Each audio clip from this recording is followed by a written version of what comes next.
નમસ્કાર મિત્રો દેશ અને દુનિયાના સુપરફાસ્ટ સમાચારમાં તમારું સ્વાગત છે।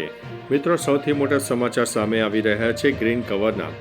રાજ્યમાં ગ્રીન કવર વધારવાના મહત્વનો નિર્ણય લેવામાં આવ્યો છે, જેમાં મહત્વના નિર્ણયમાં આવી જમીન રક્ષણ અને જાળવણીની જવાબદારી વન વિભાગની રહેશે।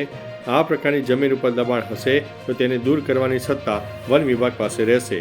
સામાજિક વનીકરણ હેઠળ શરતોને આધીન જે તે જિલ્લા કલેક્ટર કચેરી દ્વારા જગ્યાની પસંદગી કરાશે। વન પર્યાવરણ મંત્રી અર્જુનભાઈ મોઢવાડિયાએ કહ્યું છે કે ગ્રીન કવર વધતા રાજ્યોનો વન વિસ્તાર વધશે, જેથી વરસાદમાં વધારો થશે। અન્ય મહત્વના સમાચારની વાત કરીએ તો રેપિસ્ટ આસારામના અંધભક્તો હરક ગેલા થયા। દુષ્કર્મ કેસમાં આજીવન કેદની સજા ભોગવતા આસારામને ગુજરાત હાઈકોર્ટે સ્વાસ્થ્ય કારણોસર શરતી જામીન આપતા લગભગ 13 વર્ષ બાદ તેઓ સુરત પહોંચ્યા હતા।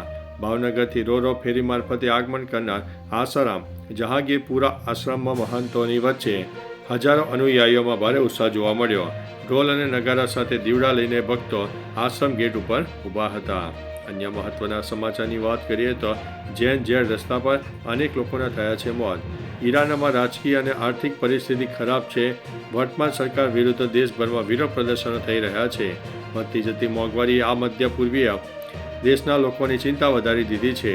જૈન જેડ યુનિવર્સિટીઓથી લઈને શેરીઓ સુધી પ્રદર્શન કરી રહ્યા છે। વિરોધ પ્રદર્શન રાજધાની તહેરાનથી લઈને શિરાજ, હમેદાન અને ઇસ્ફહાન જેવા શહેરોની વચ્ચે ફેલાઈ ગઈ હતી। અથડામણમાં અંદાજિત 5 લોકોના મૃત્યુ થયા છે। અન્ય મહત્વના સમાચારની વાત કરીએ તો ગેસના ભાવમાં થયો છે ઘટાડો। નવા વર્ષના પ્રારંભે ગુજરાત સહિત અનેક રાજ્યોમાં વાહન ચાલકો અને ગ્રાહકો માટે રાહતના સમાચાર છે। ગેસ કંપનીઓએ સીએનજીના ભાવમાં પ્રતિ કિલો ₹1 લઈને ₹3.5 સુધીનો ઘટાડો કર્યો છે, જ્યારે પીએનજીના ભાવમાં પ્રતિ કિલો ₹1 લઈને ₹2નો ઘટાડો કરવામાં આવ્યો છે। આ ઘટાડાનું મુખ્ય કારણ પીએનજીઆરબી દ્વારા લાગુ કરાયેલી નવી ટેરિફ સિસ્ટમ છે, જેનાથી ટ્રાન્સપોર્ટેશન ખર્ચ ઘટ્યો છે અને સીધો લાભ ગ્રાહકોને મળી રહ્યો છે। અન્ય મહત્વના સમાચારની વાત કરીએ તો 6.5ની તીવ્રતાની ભૂકંપથી દુનિયા હાલી ડોલી ઉઠી છે।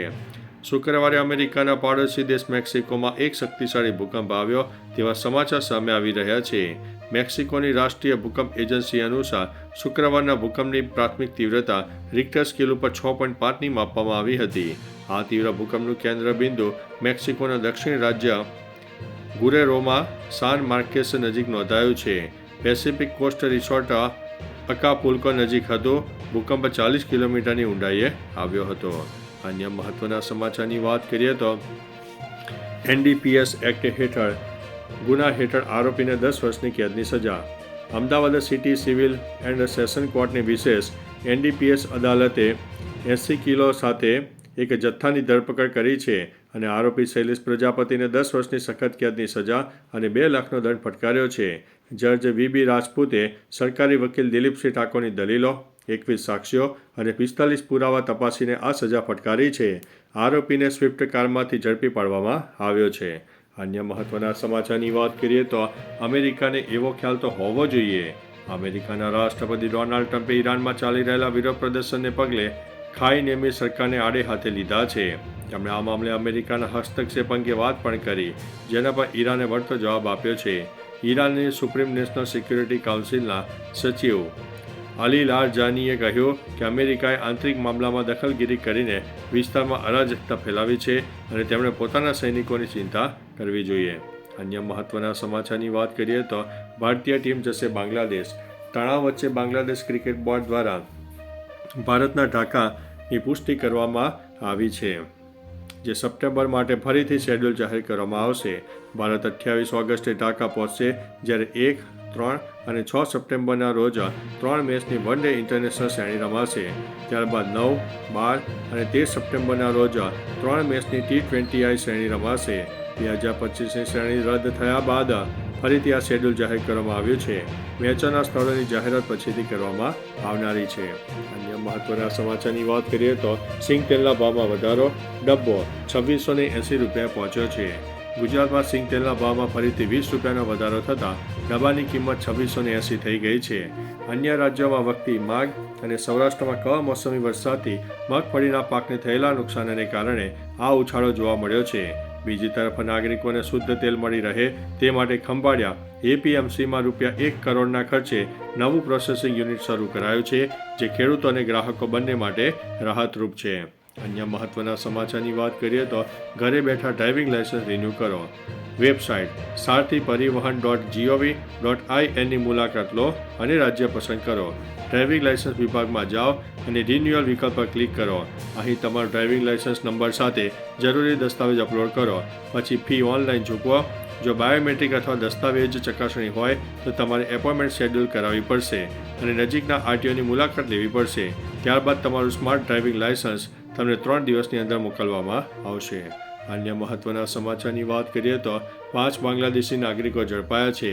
જામનગર શહેરમાંથી પોલીસે ગેરકાયદેસર વસવાટ કરતા 5 બાંગ્લાદેશી નાગરિકોને ઝડપી પાડ્યા છે. આમાં 3 મહિલા અને 2 પુરુષોનો સમાવેશ થાય છે. આ ઘટનાથી સમગ્ર પંથકમાં ખળભળાટ મચી ગયો છે. પ્રાથમિક તપાસમાં તેઓ બાંગ્લાદેશી નાગરિકો હોવાનું નિશ્ચિત થયું છે, પરંતુ કોઈ વાધાજનક વિગતો સામે આવી નથી.